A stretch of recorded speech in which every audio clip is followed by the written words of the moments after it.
Hey everybody, thanks for coming back and checking out my channel once again.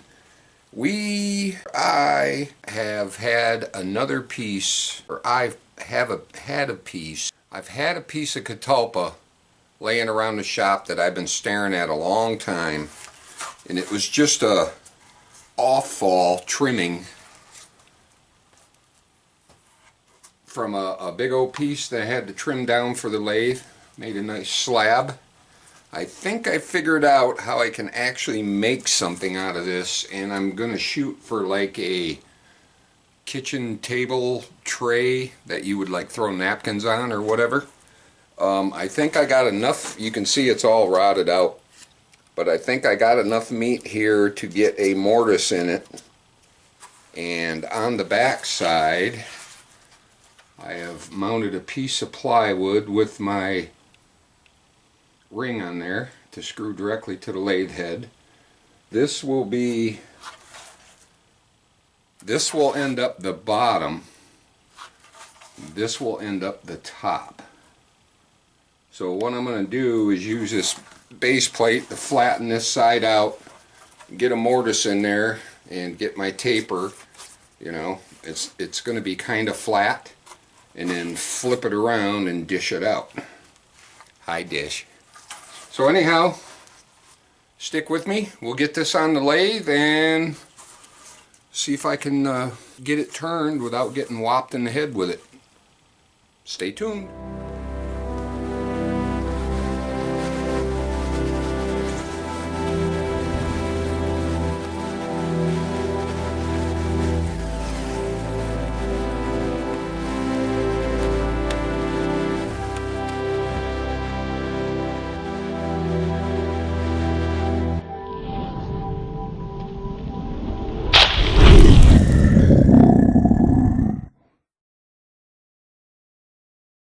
Alright, as you can see, I got it mounted on the lathe. I had to turn the headstock 90 degrees to the table, and this thing is way thicker on this side than this edge.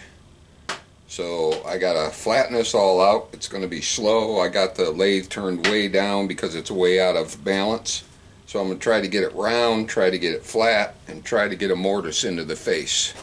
I'll turn you back on in a minute. I think I got the lighting okay. Yeah, you can see. See you in a minute. Alright, here we go.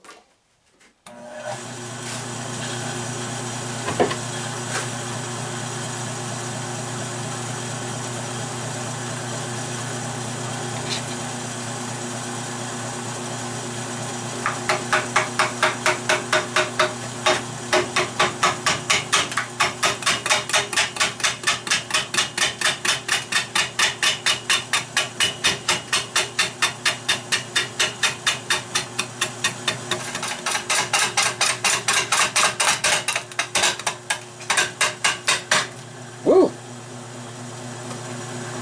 As you can see, we got chunks flying off this thing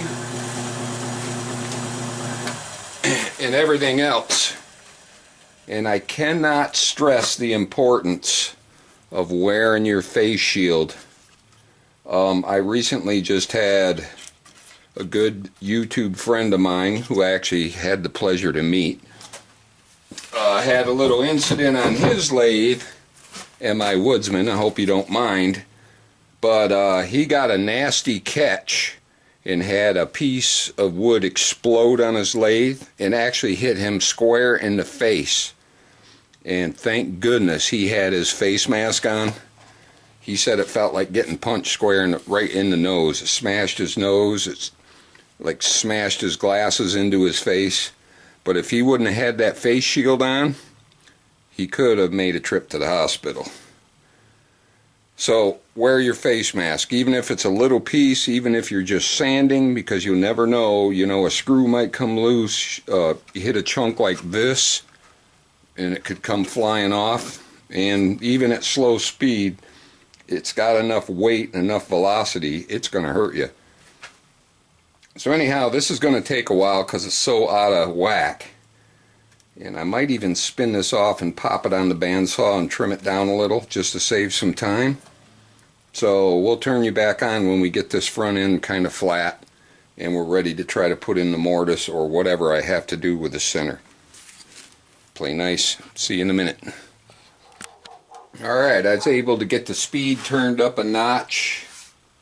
I went from about 214 to 360 RPMs, and it makes the cutting a lot less dramatic. Feels a little less like a sledgehammer beating on your arms. So let me spin it up and I'll give you a show.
A lot easier on the arms.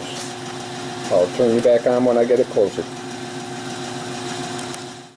Alright, good news. We actually got it cutting almost all the way around, and it looks like I'm going to get enough meat in the center to be able to mount it some kind of way. I got to go a little deeper and get rid of this black stuff right here, and I think that will either give me enough meat to mount the base plate on it or put in a mortise to expand the chuck on it.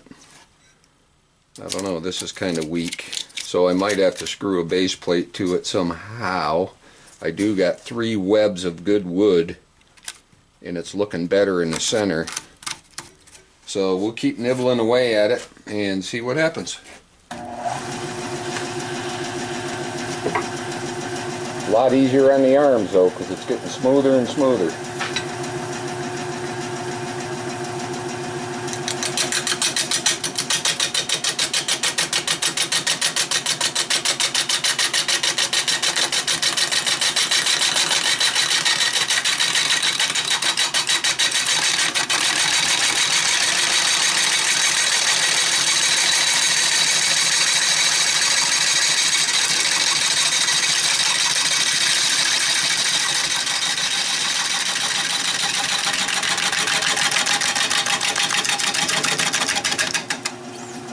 Much better.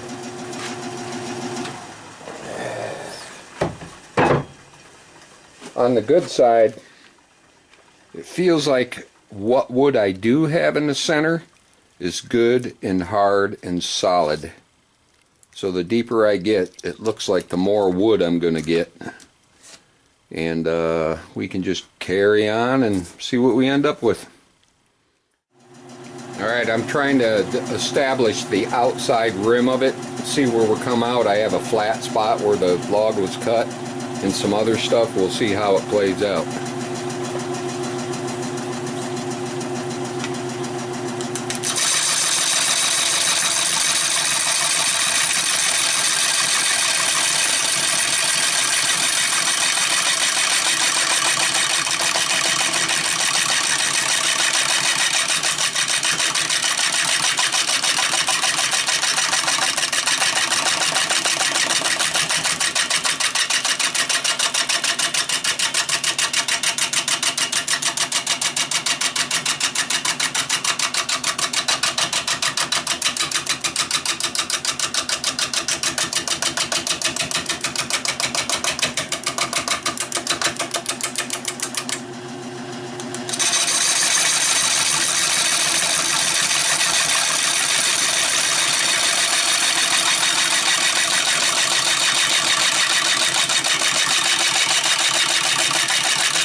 not too bad. Not too bad. We'll keep going. I don't even care if the bark stays on or not. It seems pretty solid on there, but we'll see how it plays out. This is the flat spot right there. And I'm going to, usually that drives me crazy, but I'm going to try to let it go on this one and see how it goes. There's chainsaw marks and what have you. This is the spot I'm concerned about. I want to get this as thin as possible without breaking it. And I got a little bridge built with CA glue and sawdust packed in there real tight, and hopefully I can hold that together. Alright, we'll keep nibbling away at it.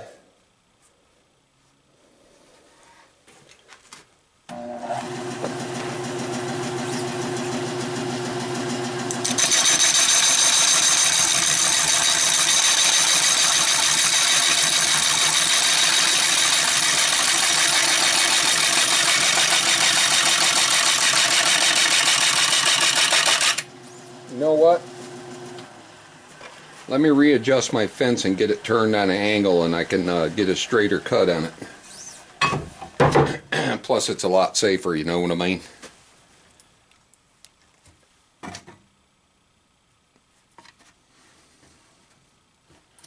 Actually, I think that's going to be good enough. Cool.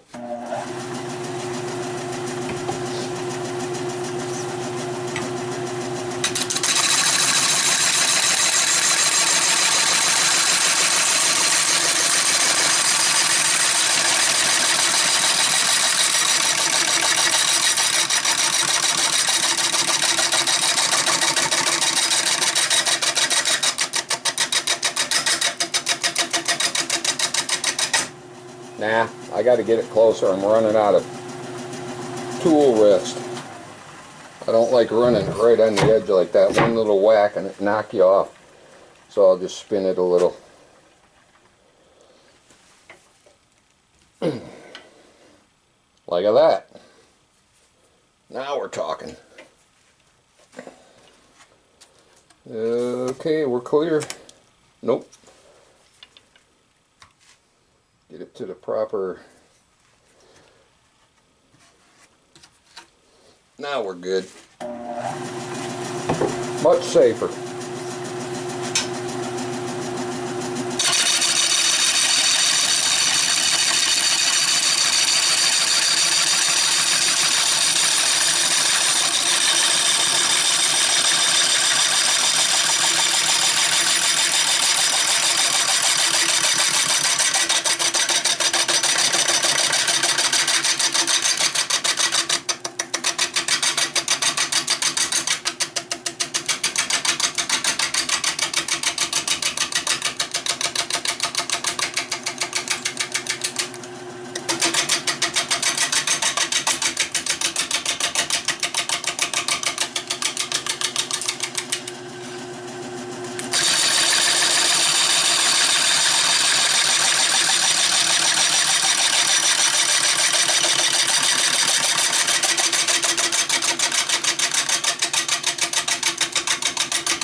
Alright, check it often just to see where you're ending up, because I don't want to totally break through that bridge in that one spot. That's like my favorite spot right there.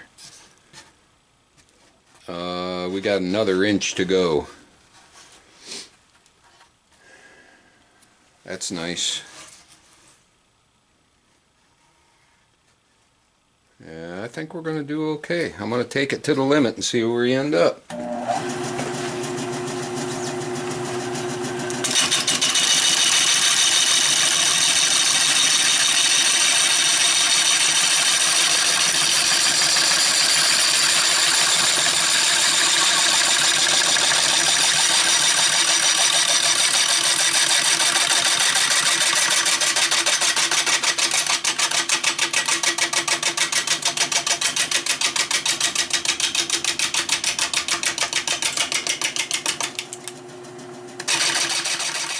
Still good, but we're about getting there. I might leave a little bit on there in case I have to flatten the other side. I might call it good right there. I'll straighten it out a little bit, and then after I flip it, we'll see where we're at.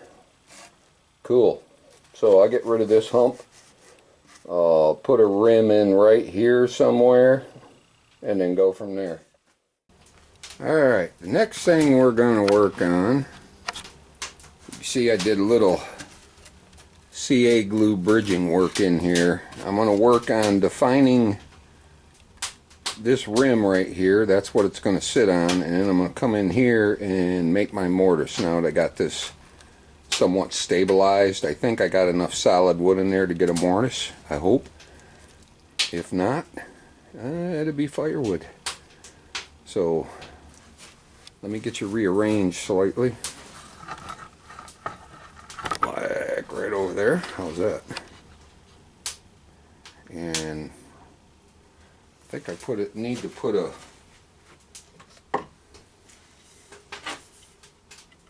I think that's sharp enough. Well, let me get my face mask and hearing protection on. I left my earphones out in the garage last night. They're going to be cold. Oh yeah, that feels real good. Everything's clear, everything's tight.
Alright, now I need to measure for my mortise. I'm going to go right around 3 inches. My chuck goes bigger and my chuck goes smaller, so 1.5 inches off the center.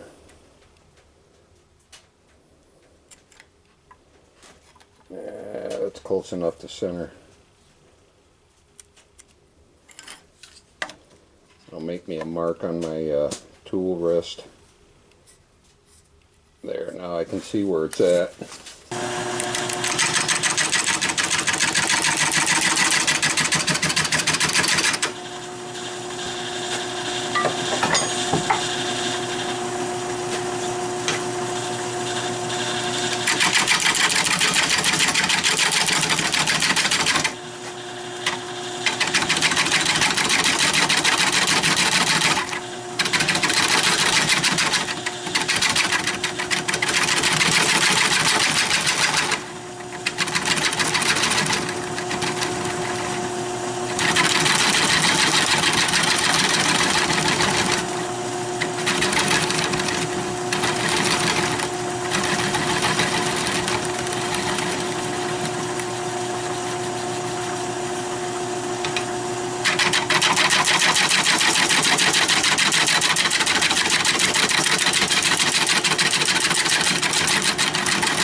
I'm going to bring that tool rest up a little bit to get more on center.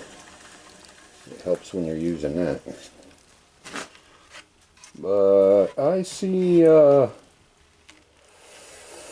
it's going to be iffy, but I think I can get 3 points of contact.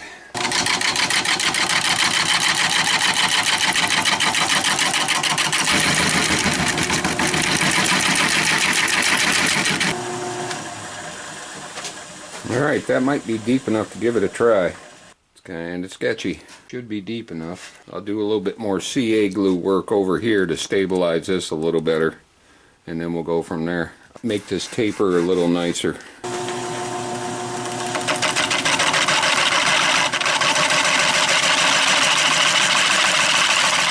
Okay, I think I got it. I got a decent finish on it, enough for good for sanding. I was able to save this little bridge right here. I got a rounded edge on it. I got a little bit of bark left. Nice rounded edge. I got some chainsaw flat left. A little bit more bark. And then a nice round edge here. In the center, I got it pretty decent. I got a decent foot on it. One all the way to here, and then I have a point of contact right here that should stop it from being wobbly wiggly. And my mortise in the center come out pretty good. It's about 70% grab. This right here has even got a little shoulder. I have CA glue on it right now. If my chuck will not hold in there, I will cut a piece of 3/4 plywood to insert it in there and put some short screws in it, and then recenter with my base plate in there to be safe. So I'm gonna sand this up a little bit, maybe get a sanding sealer, maybe not. It's kind of cold in here tonight. I just now got in here and got the fire going. It's after dark. So I think what I'm going to do is sand it up and get it close and get it ready to get spun around and see if I can make it work. Okay folks, have you ever made one of those bonehead moves that you're like, oh my god, what was I thinking? So when I measured my outside of my chuck jaws at about 3 inches, my chuck was expanded all the way out. So when I made my mortise slightly larger, I couldn't expand to tighten it up. But did you ever have one of them genius moments?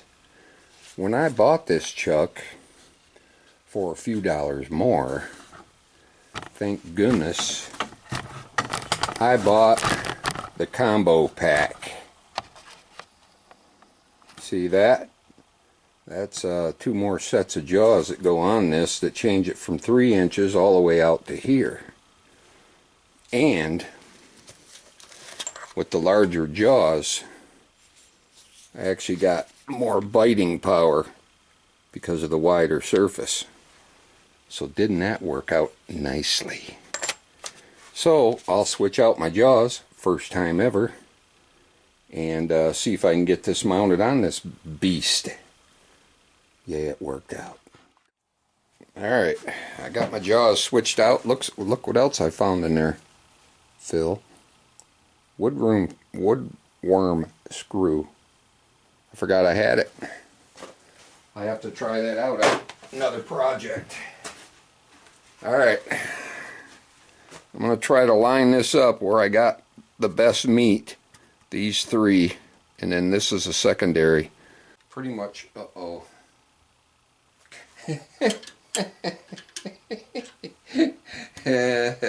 Guess what? These jaws are too big. Back to the drawing board. I might have to enlarge that mortise. Be right back.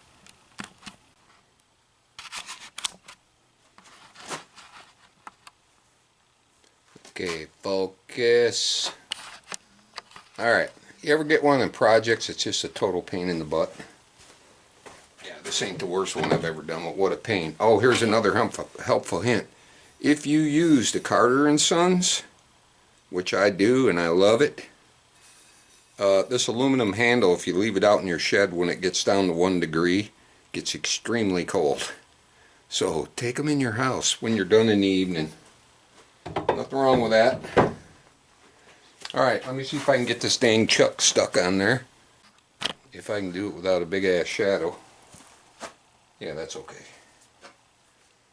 Alright, it actually worked out better because I actually ended up with more meat which is a good thing. I got my mortise slightly concaved,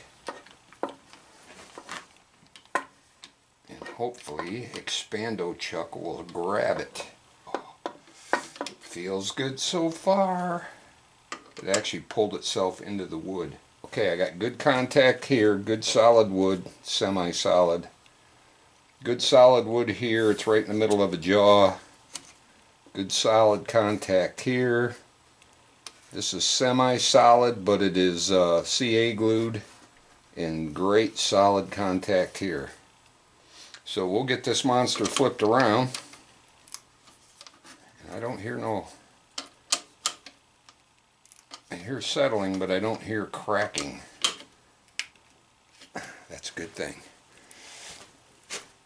It actually sucked itself in. So I'm sure it's going to have some wobble, and I'll have to, I've still got the faces all uneven anyhow. So let me get this flipped around and we'll turn you back on.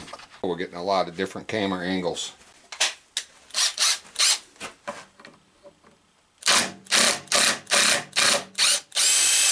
And by the way, never use drywall screws.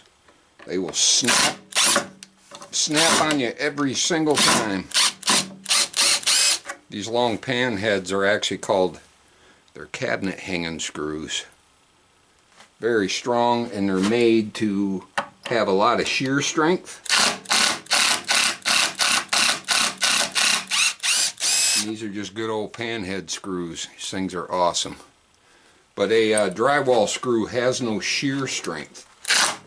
It just gets all its power from holding straight in.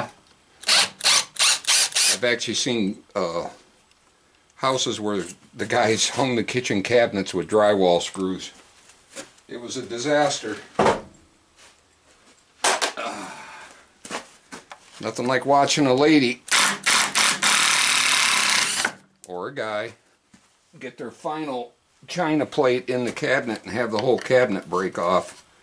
Look at that, screw wasn't holding at all.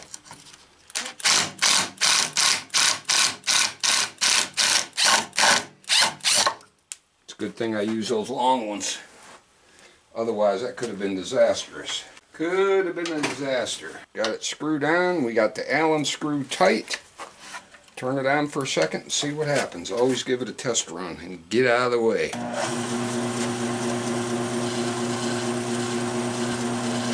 So far so good.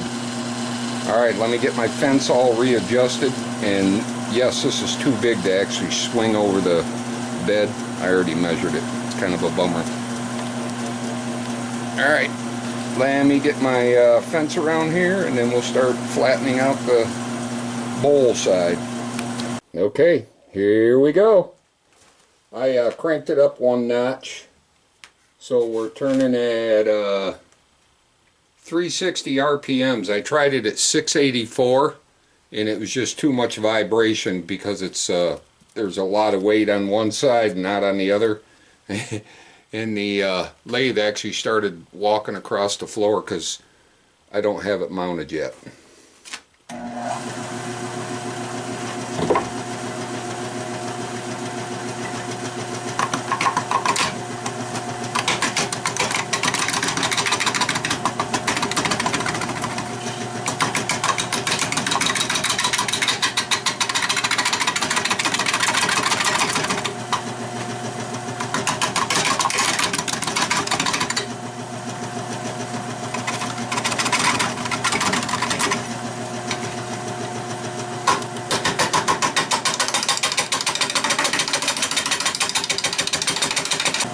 That wood in the center there is extremely hard for some reason.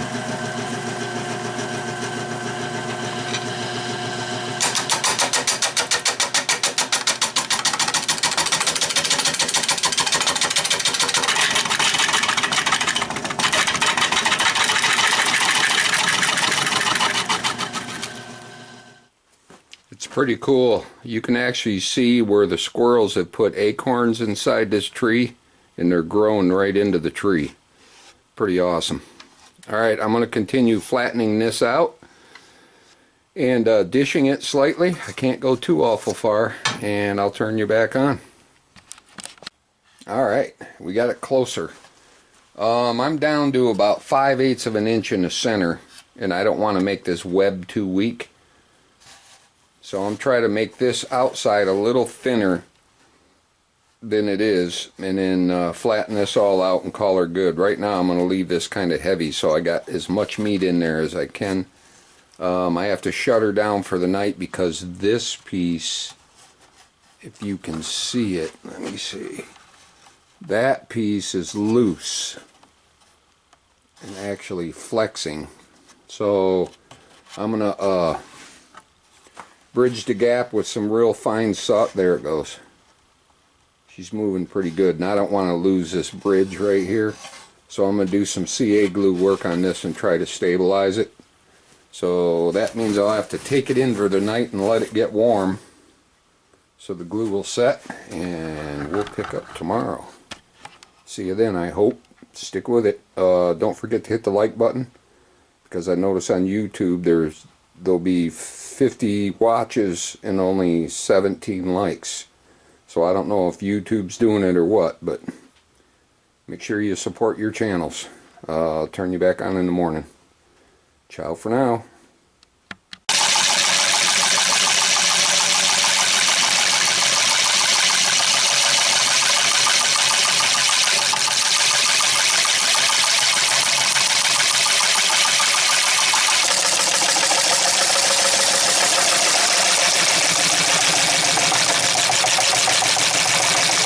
Just trying to clean up my cuts a little bit. Alright, I've taken it down just about as I dare. It's getting a little flexible with... Okay, as I was saying a minute ago before my battery petered out, it's getting a little flexible for the cutters with these little ribs and stuff. So what I'm going to do is stop where I'm at while I still have a little stiffness and start the sanding process. And then for the hump in the middle, I'm just going to ease that as flat as I can with my side grinder and some 80 grit. This piece looks too cool to let it break, and then we'll see how it turns out. So I'm going to start grinding away. It's going to take a while, and I'll turn you back on when we get it close to getting finished. Alright, there it is. Love it or hate it. It's definitely the most delicate piece I've ever turned. I think I even saved an acorn or two in here. I literally had to sit it in a pile of sawdust in order to sand it, or it would have fell apart. Might be junk. Somebody will love it. I'm kinda on the fence.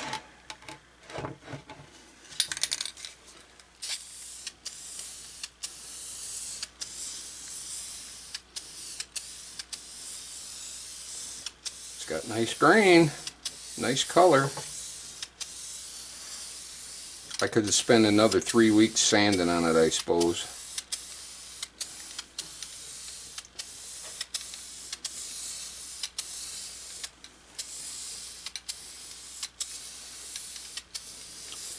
Always a surprise with this Catalpa. I kind of liking it. Wouldn't hold much cereal, but it would hold a pile of napkins on the dinner table.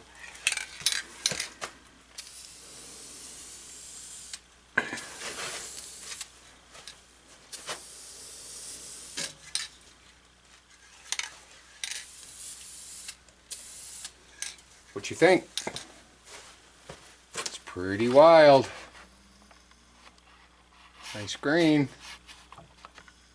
Shiny. After this dries, I'll get this in, take a couple decent pictures of it. Play nice for now. Some spectacular grain though.